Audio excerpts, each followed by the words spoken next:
Welcome to আর রান্নাঘর।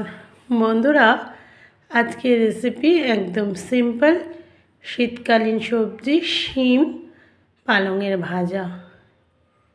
আমরা পালং শাক এই শীতের সিজনে তো খুব খাই, তবে প্রতিদিন একই রকম খেতে নিশ্চয়ই ভালো লাগে না। তাই আমি চেষ্টা করি এক এক দিন এক এক রকমভাবে রান্না করতে। তো দেখুন, আমি পালং শাক, আলু, শিম একদম ছোট ছোট করে কেটে নিয়েছি। এবার কড়াইয়ে সর্ষের তেল দিয়েছি। সর্ষের তেলের সাথে আমি দিলাম পেঁয়াজ, রসুন আর কাঁচা লঙ্কা একসঙ্গে একদম পাতলা পাতলা করে কেটে দিয়ে দিয়েছি। আবারও একবার বলছি, পেঁয়াজ, রসুন আর কাঁচা লঙ্কা, তার সঙ্গে কুচো কুচো করে কেটে রাখা আলু আর শিম দিয়ে দিলাম। এখন এই শীতকালীন সবজিগুলো খেতে এত ভালো লাগে। আর তার সঙ্গে দেখুন, বড়ি ভেঙে ভেঙে আমি দিয়ে দিচ্ছি। আমার মা যখন রান্না করে বড়ি আগে দেয় এবং বড়ি ভেজে তুলে নেয়। আমি কিন্তু যে কোনো সবজির সাথেই বড়ি ভেজে নিই বা সবজির সাথে দিয়ে দিই, আলাদা করে ভাজি না।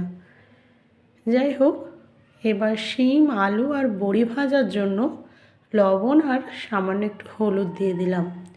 লবণ হলুদ দিয়ে একটু হালকা করে প্রথমে ভেজে নেব, কারণ আলু আর শিম সেদ্ধ হতে একটু টাইম নেবে, কিন্তু পালং শাক তাড়াতাড়ি সেদ্ধ হয়ে যাবে। পালং শাকটা আমি খুব পাতলা পাতলা করে কেটেছি। দেখুন, এবার পালং শাকটাও দিয়ে দিলাম। এবার পালং শাক, বড়ি, আলু, শিম সবগুলো দিয়ে এবার ঢাকা দেব। কিন্তু শাকটা সেদ্ধ করার জন্য বা শাকের জল বের করার জন্য সামান্য একটু লবণ লাগবে, তাই লবণ আরও একবার দিয়ে দিলাম। এবার ঢেকে দিতে হবে।